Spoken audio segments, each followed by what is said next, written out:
오늘 하루는 또 그 특별한 이슈로 하루 종일 사람들이 이야기하는 그러한 시간이 되었을 겁니다. 현정 사상에 최초 있었던 일이 일어나서 여러 가지 많은 사람들이 나름대로의 자기의 어떤 생각과 또 이야기들을 하는 시간들이 되었을 텐데, 한 가지 느끼는 부분은 그 어느 곳을 이끄든지 인도자의 모습이 중요하다는 생각을 다시 한번 해보는 그런 시간이 되었습니다.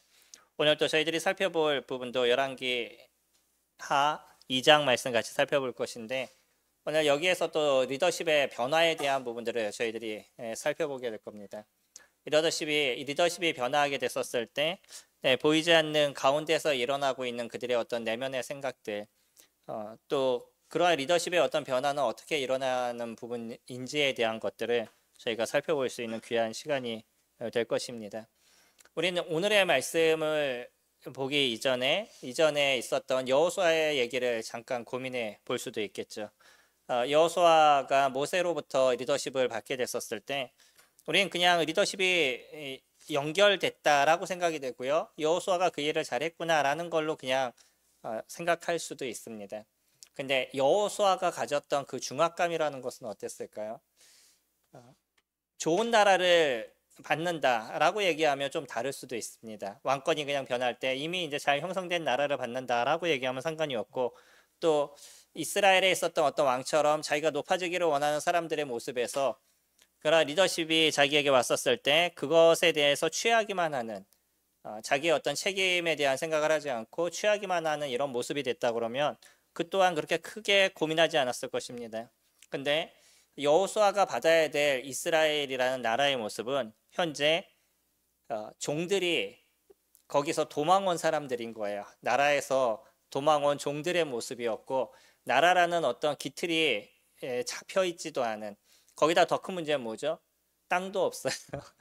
유랑하고 있는 이러한 상황 속에서 이 사람들을 이끌고 가나안 땅이라는 곳을 가서 거기서 전투를 해서 그 땅을 차지해야 되는 지금의 이 상황들, 이 막중한 임무를 그가 받고 있는 이 상황에서 과연 여호수아는 그와 같은 일을 하고 싶었을까? 거기에다 더 무서운 건 뭐냐면 모세가 갖고 있었던 이 리더십이죠. 모세가 갖고 있었던 이 리더십은 어떤 누구보다도 강력한 리더십을 갖고 있었어요. 그는 유한 사람이라고도 얘기하지만 여전히 유하다는 것으로 모세를 다 얘기할 수 있을 건 아닌 겁니다. 왜냐하면 모세가 그만큼의 강인함과 내면의 단단함이 있었기 때문에 이스라엘 백성들을 거기까지 이끌 수 있는 그런 힘이 있었던 거죠. 겉으로는 유해 보여도 내면의 강한 모습이 모세에게 있었기 때문에 그 40년의 광야 생활을 버틸 수 있고 견딜 수 있는 힘이 모세에게 있었습니다. 그리고 또 거기에서는 모세가 보여줬던 많은 역사들, 사실 그건 이제 모세의 역사라고 보다는 하나님께서 하셨던 역사인 거죠.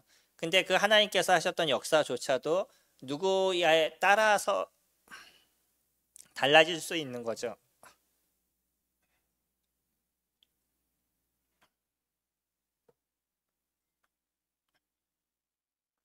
하나님께서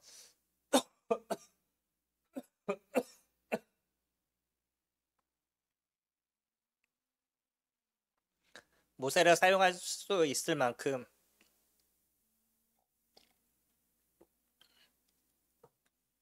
모세가 그만큼 하나님께 순종하고 하나님을 사랑했던 사람이었기 때문에 하나님께서 그와 같은 일을 이뤄오실 수 있었던 거죠. 그런 이제 강력한 리더십을 갖고 있었던 모세에게서 그 리더십이 자기에게로 넘어오게 될 때 대부분의 사람들은 먼저 있었던 사람을 생각하게 돼요. 그 사람이 하고 있었던 잘못된 모습보다는 잘했던 모습에 관심을 갖습니다. 그리고 현재의 리더에 대해서는 잘하는 것보다는 못하는 것에 관심을 갖는 게 일반적인 사람들의 모습인 거죠. 신기하게 그 이전에 있었던 사람들이 싫어서 새로운 사람을 뽑았을 때도 지나고 나면 구간이 명관이라고, 예전에 있었던 사람은 이런 걸 잘했는데 그때는 이런 게 좋았는데 라는 얘기를 하는 게 사람의 어떤 죄성에 대한 모습일 겁니다. 그러나 모세는 그런 어떤 결점이 많지 않은 사람이었었어요. 이제 이런 사람에게서부터 자기에게 리더십이 넘어오게 됐었을 때 여호수아는 많은 부담감과 어려움의 문제가 있었을 겁니다. 하지만 여호수아가 그와 같은 일들을 이뤄가고 또 하나님께서 여호수아를 세우실 수 있었던 것도 그가 여전히 모세와 같이 하나님을 의지할 수 있고 그가 사람을 보는 것이 아니라 하나님을 볼 수 있었던 힘이 그에게 있었기 때문인 거예요. 그러니까 저희들에게 있어서 중요한 것은 그것입니다. 저희가 어느 일을 하든지 사람을 보게 되면 쉽게 실망하게 되고 넘어지게 되고 쓰러지게 돼요. 그러나 나에게 맡겨주신 그 일이 하나님의 일임을 내가 기억하고 하나님을 생각하게 됐었을 때 나에게도 그만큼의 책임이 있지만 그러나 그 일을 이뤄가실 것이 하나님인 것을 인정하면서 갈 수 있는 힘이 저희들에게 있는 거죠. 그러니까 그 발걸음을 뛸 수 있는 그 힘이 저희들에게 존재하게 되는데 이제 그러지 않으면 자꾸 사람을 보면서 힘들어져가는 그러한 저희들의 한계를 보게 될 겁니다. 오늘 우리는 엘리야에서부터 엘리사에게로 그러한 리더십이 전이되고 있는 넘어가고 있는 모습을 살펴보게 될 거예요. 엘리야라고 얘기하면 선지자 중에서도 가장 강한 선지자로 저희들이 알고 있고요. 선지자의 대명사라고 얘기했었을 때 그 대명사가 엘리야라고 이야기를 보통 하고 있죠. 엘리야가 기도했었을 때 3년 반 동안 비가 오지 않았고 기도했었을 때 다시 비가 왔다라고 야고보도 얘기하는 것처럼 그가 일반적인 사람이었지만 그의 기도의 능력을 하나님께서 쓰셨다는 것에 대해서 이야기를 해주고 있고요. 그리고 가장 유명한 그 갈멜산의 전투에서 완전한 승리를 이루게 되는 뿐만 아니라 불말과 불병거를 타고 하늘나라로 올라가는 그러한 이제 엘리야의 모습을 저희들이 기억하게 되죠. 그러한 이제 엘리야에게서부터 엘리사로 리더십이 넘어가게 되는데 엘리야가 엘리사를 부르게 됐었을 때 그때 엘리사의 모습은 밭을 갈고 있었어요. 그가 밭을 갈고 있었을 때 12결이 소리를 몰고서는 밭을 간다 그러는데 전 상상이 사실 안 됩니다. 12마리를 어떻게 뒤에서 이렇게 몰고 갈 수 있을지 그만큼의 어떤 힘도 있었을 것이고요. 그리고 또 하나 볼 수 있는 건 뭐냐면 그만큼의 부유한 사람이었다는 것이에요. 우리 밭 하나 이렇게 갈 때 소 두세 마리만 데리고 해도 밭이 상당히 크다라는 걸 느낄 수 있는데 12마리 소를 이렇게 몰 정도라고 얘기한다 그러면 그가 갖고 그의 어떤 집이 적지 않은 부유함이 있었던 집이었을 거라고 보여지죠. 그러나 하나님께서 그러니까 엘리야가 엘리사를 부르게 됐었을 때 엘리사가 자기 소를 잡아서 각을 뜨고요. 그 소를 몰던 그 기구들을 갖다가 부셔서 그걸로 나무를 삼아가지고 제물로 드렸었어요. 그러니까 엘리사의 입장에선 내가 다시 이 자리로 돌아오지 않겠다는 어떤 결의를 저희들이 볼 수 있는 거고 자기가 갖고 있었던 부유함, 당시의 어떤 편안함 이런 부분에 대해서 다 던져놓을 것에 대해서 보여주고 있는 그런 엘리사의 모습을 볼 수 있죠.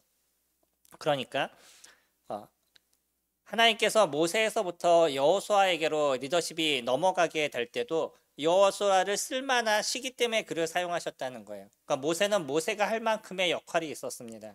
모세가 그 이상의 역할을 하기에는 또 어려움의 문제가 있었기 때문에 하나님께서 모세를 데려가실 때 여전히 그가 눈이 쇠하지 않고 기력이 쇠하지 않았음에도 불구하고 하나님께서 모세를 데려가셨어요.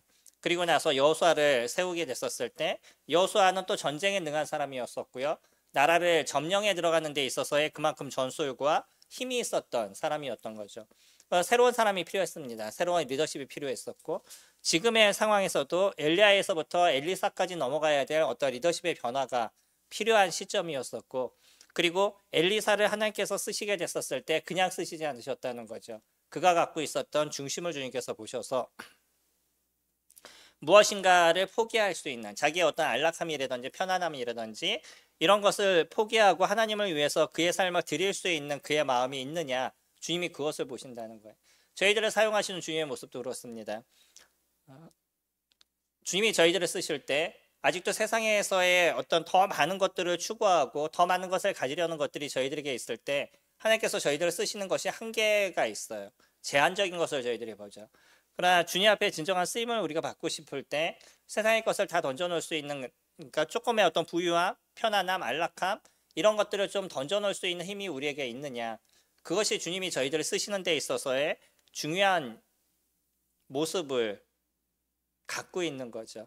그러니까 나에게 쓸 시간을 교회를 위해서 쓸 수 있고, 나에게 쓸 물질을 주님을 위해서 쓸 수 있고, 내가 써야 될 어떤 나의 여유를 주님을 위해서 쓸 수 있는 그런 부분들, 나의 생각이 교회 가운데 있고 성도들 가운데 있을 수 있는 그런 마음들, 그들의 어떤 변화와 바뀌는 모습으로 인해서 즐거워할 수 있는 그런 마음들, 이런 어떤 기본적인 것들을 주님께서 보시고 그런 모습의 어떤 변화, 그런 모습을 갖고 있는 사람들을 주님께서 사용해 나가신다는 거예요.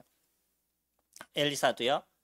처음에 하나님께서 부르시고 나서 이제 엘리야를 대신해서 그를 부르셨음에도 불구하고 또 다시 그에게 있어서 보여주고 있는 몇 가지 시험에 대한 것을 이야기를 합니다. 우리 열왕기하 2장 1절 말씀 보시면,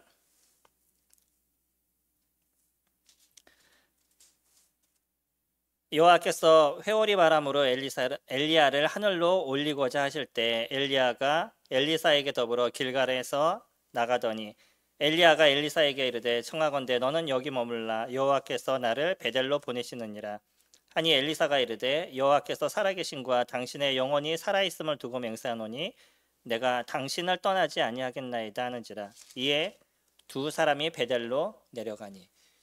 엘리야가요, 길갈에 있다 나는 베델로 갔는데 너는 여기서 그냥 편안히 있어 나는 갈 테니까 라고 이야기를 해요. 근데 엘리사도 이제는 이게 어떤 상황인지를 알았습니다. 하나님께서 이제 마지막으로 엘리야를 데려가는 그런 상황이라는 것을 엘리사도 알고 있었다는 거죠. 왜냐하면 저희 3절에 보시면 베델에 있는 선지자의 제자들이 엘리사에게로 나와 그에게 이르되 여호와께서 오늘 당신의 선생을 당신의 머리 위로 데려가실 줄 아시나이까 하니 이르되 나도 또한 아노니 너희는 잠잠하라 하니라. 그러니까 이거는 엘리사뿐만 아니라 당시 하나님을 섬기고 있었던 그런 제자들, 이런 선지자를 양육하는 그런 학교가 있었던 것 같아요. 거기에서 이런 선지자를 양육하고 있었었는데 이런 제자들이 함께 보았던 게 뭐냐면 오늘 하나님께서 엘리야를 데려가시는 거구나 라는 것에 대해서 이들도 알고 있었는데 이게 거기뿐만 아니라 지역적으로 있었던 것 같습니다. 베델에서도 이런 사람이 있었었고 우리 조금 이따 읽어보면 여리고에서도 이런 사람들이 있었다는 것을 보게 돼요. 그리고 거기에 또한 새롭게 리더로 세운 사람이 엘리사인 것에 대해서 이들도 알게 되는 거죠. 그러면 중간중간에 있었던 이런 학교를 이런 데서 양육을 받고 있는 사람들, 이런 사람들 중에서도 리더가 있었을 텐데 왜 하나님께서는 또 새로운 엘리사를 세우셨을까? 그만큼의 어떤 이유가 있는 거죠. 엘리사를 세운 만큼의 이유가 있는 거고 또 엘리사를 세우게 됐었을 때 이러한 제자들이 엘리사의 리더십을 인정하고 따라갈 수 있느냐, 이것도 또 중요한 부분이 될 수 있겠죠. 오늘의 어떤 내용 속에서 우리는 그것을 볼 수 있을 것인데 엘리사가요 그 베델에 있는 선지자들의 얘기를 들으면서 그래 나도 아니까 너희들 좀 잠잠해 라는 이야기를 합니다. 잠잠해 라고 이야기했었을 때 그냥 너희들 조용히 있어 라고 얘기하는 것이 아니라 아마 이 엘리사의 마음에도 그 무거운 그 답답함, 그러니까 엘리야와의 어떤 헤어짐, 이것에 대한 그 우울함이 그에게 있었을 것이에요. 마음에 힘든 마음이 있었겠죠. 나의 선생이 이제 떠난다는 생각을 갖게 됐었을 때 엘리사의 마음도 적지 않은 어려움에 대한 모습이 있었을 겁니다. 근데 여기에서 엘리야가요 너는 여기서 나는 베델로 내려갈 거야 라는 얘기를 들었을 때 엘리사는 가만히 있지 못했다는 거예요. 함께 하고 싶었다는 거죠. 마지막까지. 두 번째로 엘리야가 4절에 보시면 엘리야가 그에게 이르되 엘리사야 청하건대 너는 여기 머물라 여호와께서 나를 여리고로 보내시느니라. 엘리사가 이르되 여호와께서 살아계신과 당신의 영혼이 살아있음을 두고 맹세하노니 내가 당신을 떠나지 아니하겠나이다 하니라. 그들이 여리고에 이르러 여리고에 있는 선지자의 제자들이 엘리사에게 나와 이르되 여호와께서 오늘 당신의 선생을 당신의 머리 위로 데려가실 줄을 아시나이까 하니 엘리사가 이르되 나도 아노니 너희는 잠잠하라. 또 여리고에도 그런 사람이 존재하고 있죠. 이 베델에서부터 여리고로 내려간다고 얘기하면서 엘리야는 엘리사에게 너 여기 있어 나는 절로 갈 테니까 하나님 나를 절로 데려가시어 부르셔 라고 얘기하는데 엘리사는요 아닙니다 제가 끝까지 당신을 쫓겠습니다 라고 얘기해서 엘리야를 계속적으로 엘리사가 쫓아가요. 근데 여기서 멈추는 것도 아니고요 6절에 보시면 엘리야가 또 엘리사에게 이르되 청하건대 너는 여기 머물라 여호와께서 나를 요단으로 보내시느니라 하니 그가 이르되 여호와께서 살아계신과 당신의 영혼이 살아있음을 두고 맹세하노니 내가 당신을 떠나지 아니하겠나이다 하는지라. 이에 두 사람이 가니라. 또 한 번 이루죠. 여리고에서부터 그가 요단으로 가게 되는데 너는 여기 있어 하나님께서 나를 절로 부르셔 라고 얘기하는데 엘리사는요 하나님의 살아계심을 두고 내가 맹세하는데 난 당신을 절대 버리지 않을 겁니다. 당신하고 끝까지 같이 갈 겁니다 라고 이야기하면서 그를 다시 쫓아가요. 이제 여기서 또 한 가지 사건이 일어나는데 왜 이러한 일들을 보이시는지에 대한 거는 저희들이 정확하게 알지 못하지만 실제로 보시면 선지자의 제자 50명이 거기 가서 멀리 서서 바라보니 그 두 사람이 요단가에 서 있더니 엘리야가 겉옷을 가지고 말아 물을 치며 침에 물이 이리저리 갈라지고 두 사람이 마른 땅 위로 건너더라. 건너매 엘리야가 엘리사에게 이르되 나를 내게서 데려감을 당하기 전에 내가 내게 어떻게 할지를 구하라. 엘리사가 이르되 당신의 성령이 하시는 역사가 갑절이나 내게 있게 하소서 하는지라. 이르되 내가 어려운 일을 구하는도다. 그러나 나를 내게서 데려가시는 것을 내가 보면 그 일이 내게 이루어지려니와 그러지 아니하면 이루어지지 아니하리라 하고 두 사람이 길을 가며 말하더니 불수레와 불말들이 두 사람을 갈라놓고 엘리야가 회오리 바람으로 하늘로 올라가더라. 그 겉옷을 갖고서는 물을 쳤더니요 물이 갈라져요. 그리고 거기를 건너갔습니다. 왜 이와 같은 일을 굳이 엘리야가 해야 됐었을까? 우리는 나중에 보면 이 일에 대한 이유를 조금 더 볼 수 있는 부분들이 있을 겁니다.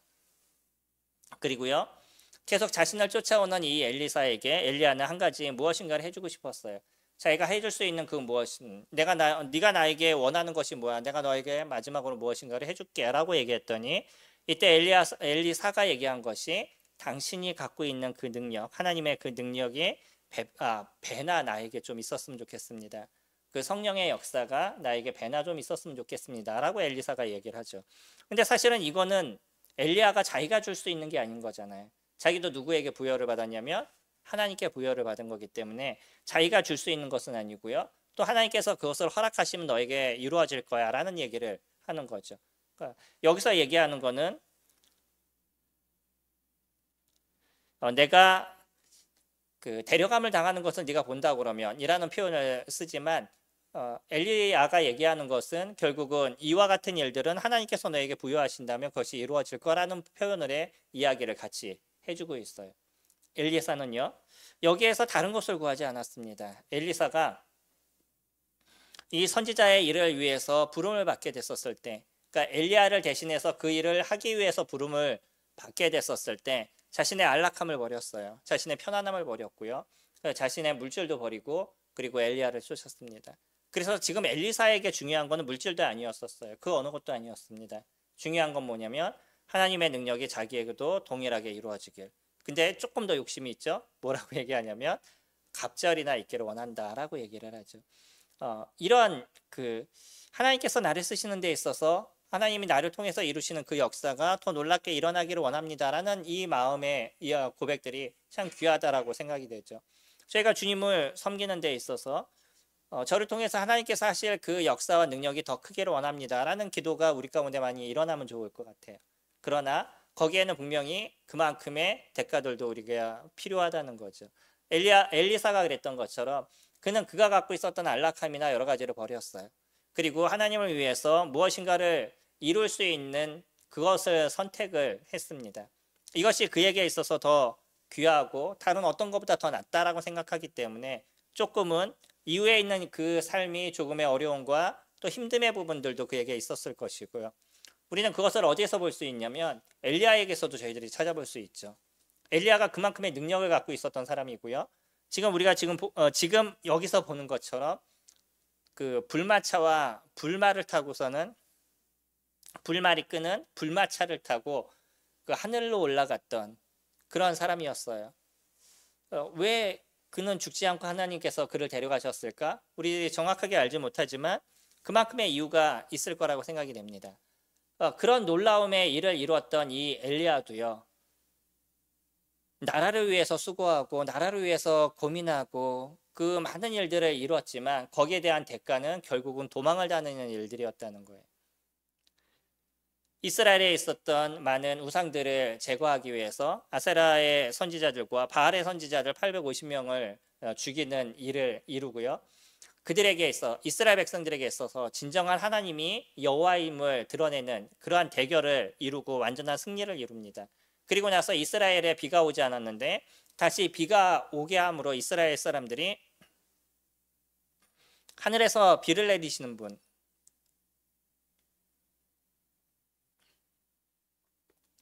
그들의 먹고 마시고 살아갈 수 있는 힘을 주시는 그분이 아버지 하나님인 것에 대해서 실질적으로 드러내고 알려주는 일들을 이뤄갔어요. 근데 여기에 대한 대가는 뭐였냐면 이세벨이 그를 죽이겠다는 것 때문에 도망다니는 신세가 되었다는 거죠. 이게 엘리야의 모습이었었어요. 나라를 위해서 수고하고 무엇인가 노력을 하고 일을 했음에도 불구하고 거기에 대한 대가는 오히려 이세벨에게 있어서 도망을 다녀야 되고 고통을 당해야 되는 그런 삶이 엘리야에게 있다 보니까 순간적으로 엘리야도 나를 죽여주세요 라고 이야기를 하죠. 하나님, 제가 족하오니 이제 나의 목숨을 여기서 취해달라라고 이야기를 하는데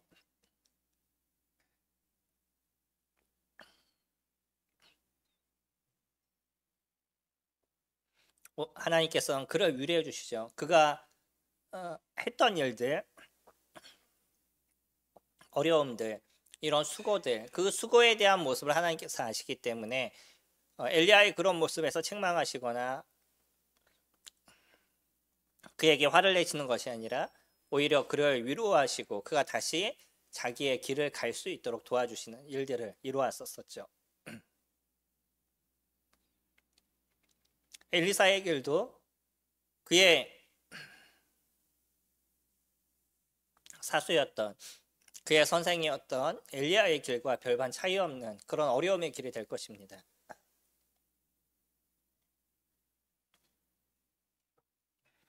저희가 아는 것처럼 그나마 유다 지역에 있었던 남이스라엘은 그래도 하나님을 잘 섬기는 사람들이었다 그러면 북이스라엘은 완전히 하나님을 버린 것 같은 그런 패역한 왕들이 계속적으로 일어났던 그런 지역이었었어요. 거기에서 선지자의 역할로서 살아간다는 것은 끊임없이 백성들과 대립해야 되고 사람들과 대립해야 되는 이런 문제가 그에게 있을 수밖에 없었던 거죠. 하지만 엘리사는요, 이것이 사람을 보고 이뤄가는 일들이 아니라 하나님을 위한 일이라는 것에 대해서 정확하게 그가 알게 됐었고 이 일을 위해서 자신의 어떤 삶을 드리고자 하는 마음을 그가 갖게 됩니다. 자기 앞에서 자기의 그 선생이 하늘나라로 가는 회류바람으로 해서 공중으로 올라가는 모습을 그가 지켜봤어요. 그리고 나서요 12절에 보시면 엘리사가 보고 소리 지르되 내 아버지여 내 아버지여 이스라엘의 병거와 그 마병이여 하더니 다시 보이지 아니하는지라. 이에 엘리사가 자기 옷을 잡아 둘러찢고, 엘리사의 마음이 얼마나 아팠는지를 저희들이 보죠.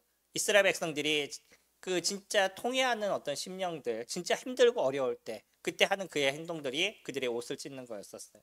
자신들의 마음이 찢겨지는 그런 고통 속에 있습니다라는 어떤 표현인 거죠.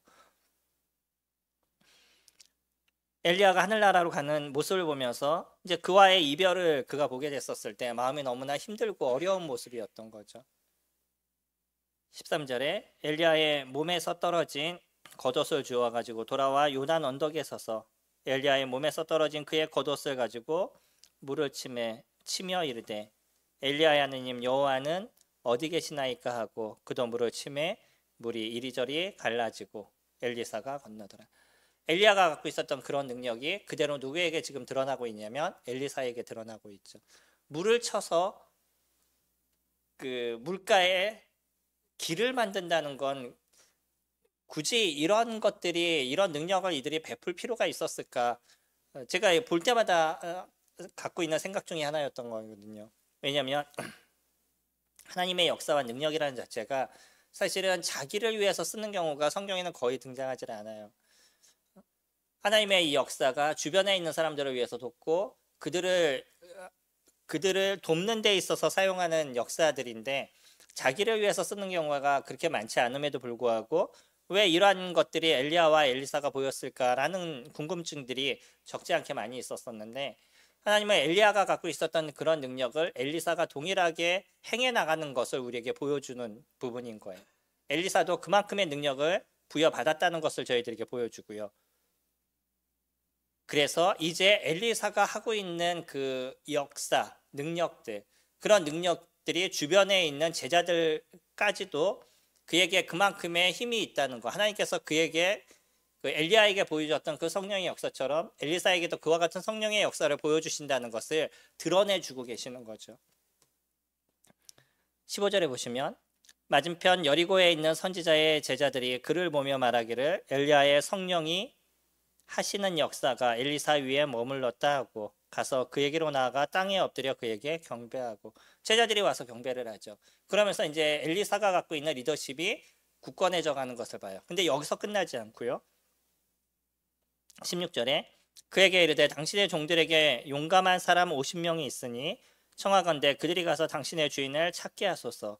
염려하건대 여호와의 성령이 그를 들고 가다가 어느 산에나 어느 골짜기에 던지셨을까 하나이다 하니라. 엘리사가 이르되 보내지 말라 하나 무리가 그로 부끄러워하도록 간청함에 보내라 한지라. 그들이 50명을 보내더니 사흘 동안을 찾되 발견하지 못하고 엘리사가 여리고에 머무는 중에 무리가 그에게 돌아오니 엘리사가 그들에게 이르되 내가 가지 말라고 너에게 이르지 아니하였느냐 하였더라. 하나님께서 엘리사에게 엘리야의 모습을 정확하게 인지시켜 주셨던 것 같아요. 엘리야를 그냥 어디에서 들었다가 어느 곳에다 떨어뜨린 그런 것이 아니라 하나님께서 이 엘리야를 하나님의 나라로 데리고 갔다라는 것에 대해서 엘리사는 정확하게 알고 있었다는 거죠. 그러나 그것을 지켜보고 있었던 제자들은 그러지 않았었어요. 혹시 이 엘리야를 들어다가 어디에다 던져놓지 않았을까? 어느 먼 산에 떨어져서 그곳에서 또 시체로 있는 것은 아닌가라는 걱정이 그들에게 있었던 것 같아요. 그러다 보니까 50명을 보내서 그 주변을 다 뒤지도록 그들이 간청을 하게 되는데 엘리사는 하지 말라라고 얘기했다가 이 사람들이 하도 심하게 간청을 하니까 그냥 허락을 하죠. 그냥 4일 동안 찾아봤는데 발견되지가 않아요. 그러니까 제자들은 또 무엇에 대한 것을 더 정확하게 알게 해야 되냐면 엘리사가 갖고 있는 그 능력, 그것을 또 더 느낄 수 있는 그런 시간들이 되었던 거죠.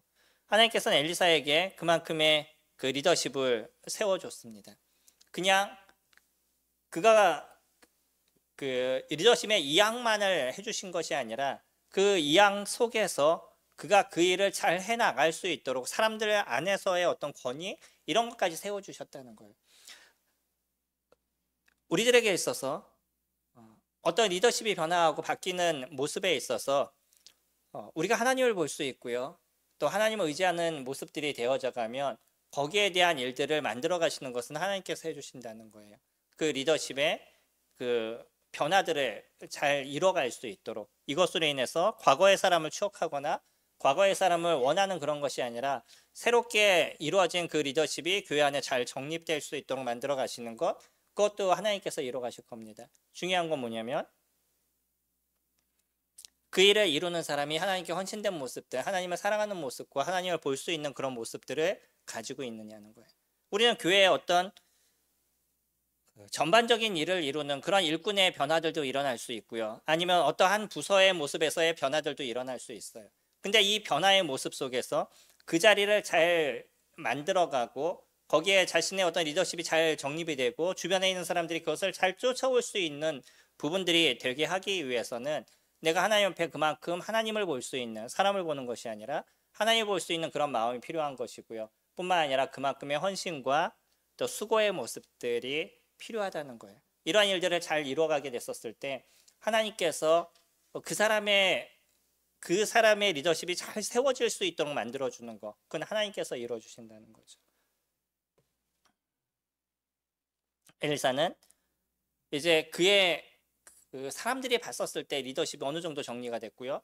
또한 우리에게도 보여주는 것이 있는데 19절에 보시면 그 성읍 사람들이 엘리사에게 말하되 우리 주인께서 보시는 바와 같이 이 성읍의 위치는 좋으나 물이 나쁨으로 토산이 있지 못하고 떨어지나이다. 엘리사가 이르되 새 그릇에 소금을 담아 내게로 가져오라 하매 곧 가져온지라. 엘리사가 물 근원으로 나아가서 소금을 그 가운데 던지며 이르되 여호와의 말씀이 내가 이 물을 고쳤으니 이로부터 다시는 죽음이나 열매 맺지 못함이 없을지니라 하셨느니라 하니 그 물이 엘리사가 한 말과 같이 고쳐져서 오늘에 이르렀더라. 거기에 어떤 그 땅이 좋았나 봐요. 근데 문제는 뭐냐면 거기에 물이 안 좋았던 거죠. 그래서 이 물로 인해서 생기는 일이 있었었는데 여기에 그 단어의 번역을 보면 우리나라는 소산이라는 표현을 쓰죠. 예, 소산으로 인해서 열매가 맺혀지지 못한다라는 표현을 쓰게 되는데 이 다른 번역을 보게 되면 유산이 된다라고 얘기를 하고 있어요. 조금 다른 것 같죠. 그 소산이란 단어는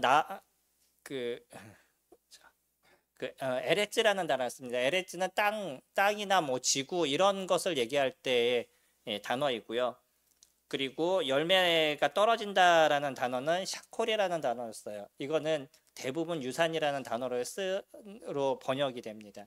그러니까 이 지역 안에 이 물로 인해서 그 출산에 문제가 발생하는 이런 일들이 있었던 것 같아요. 이게 뭐 출산이든 아니면 열매가 맺지 않았던 그것은 중요하지 않을 수 있고요. 진짜 중요한 건 뭐였냐면 그 물로 인해서 생길 수 있는 일이 이 지역에 있었었는데 그 물을 정화시키는 일을 엘리사가 함으로 인해서 그 마을 사람들, 주변 사람들에게 있어서 리더십이 형성이 되어져 가는 거죠. 하나님께서 그를 사용하시는 데 있어서 그 일을 할 수 있도록 주님께서 일들을 만들어가고 계셔요. 그러나 우리가 또 하나 보는 그 이해하지 못할 일이 있을 겁니다. 23절에 보시면 엘리사가 거기서 베델로 올라가더니 그가 길에서 올라갈 때 작은 아이들이 성읍에서 나와 그를 조롱하여 이르되 대머리여 올라가라 대머리여 올라가라 하는지라. 엘리사가 뒤로 돌이켜 그들을 보고 여호와의 이름으로 저주하며 곧 수풀에서 앙코무 둘이 나와서 아이들 중에 42명을 찢었더라. 엘리사가 거기서부터 갈멜산으로 가고 거기서 사마리아로 돌아왔더라. 나를 놀렸다고 저주를 해가지고 아이들 42명을 죽였대요. 이 말씀이 언제나 이렇게 볼 때마다 마음에 이렇게 걸리는 말씀이었었거든요. 네, 내용을 살펴보면 조금 다른 해석에 대한 부분들이 있을 수 있습니다. 여기서 어린 아이라고 얘기하는 이 단어가 어린이라는 단어가 나하르라는 단어인데 이 나하르라는 단어는 소년이라는 단어로 보통 많이 쓰이고 있고요.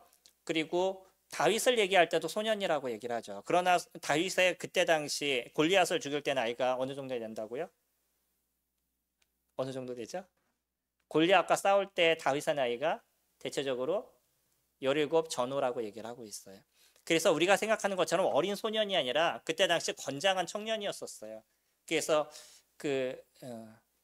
다윗이 당시에 갖고 있었던 등치가 웬만한 사람보다 더 좋았던 등치였습니다. 왜냐하면 사울이 그에게 자기의 갑옷을 입히잖아요.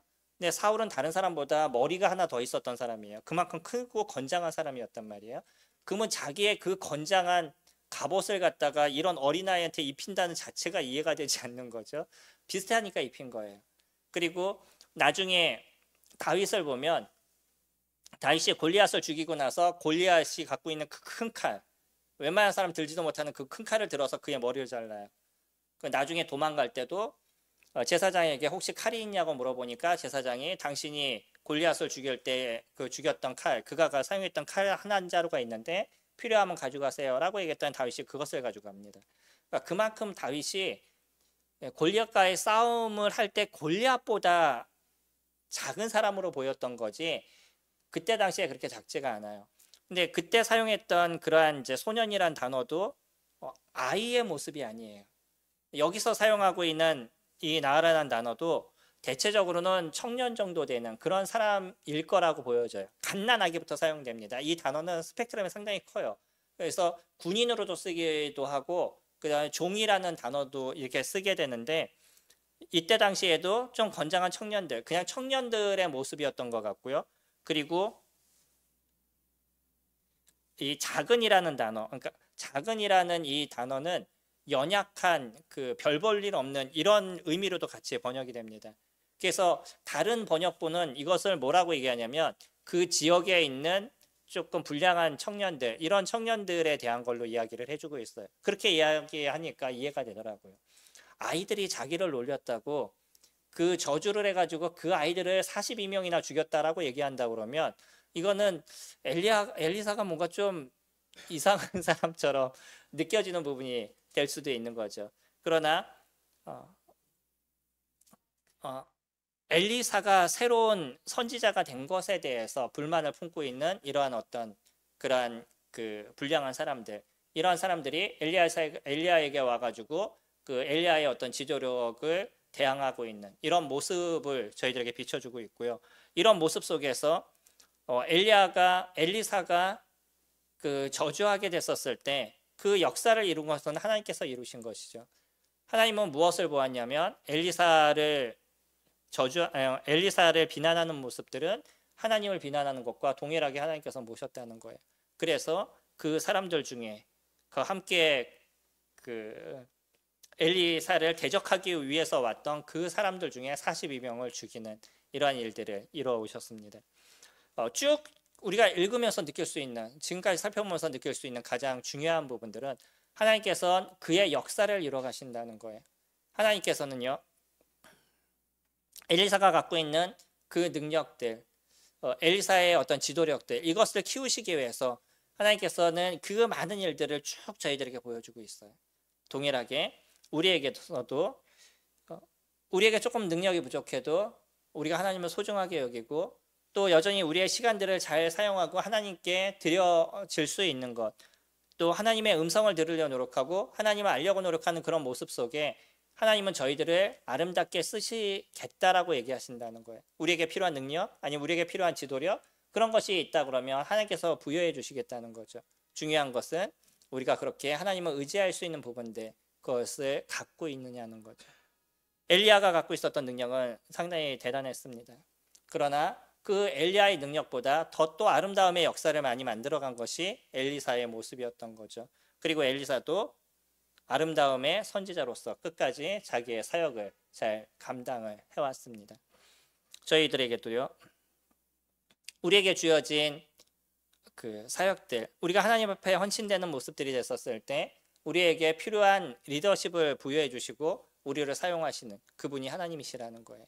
그래서 그런 하나님의 쓰임을 받기 위해서 하나님의 쓰임을 받는 그런 저희들의 모습이 되어져 간다 그러면, 그렇게 하나님께 간구할 수 있는 저희들의 모습이 되어져 간다 그러면 하나님이 저희들을 각자를 아름답게 사용해 가시리라 생각이 됩니다.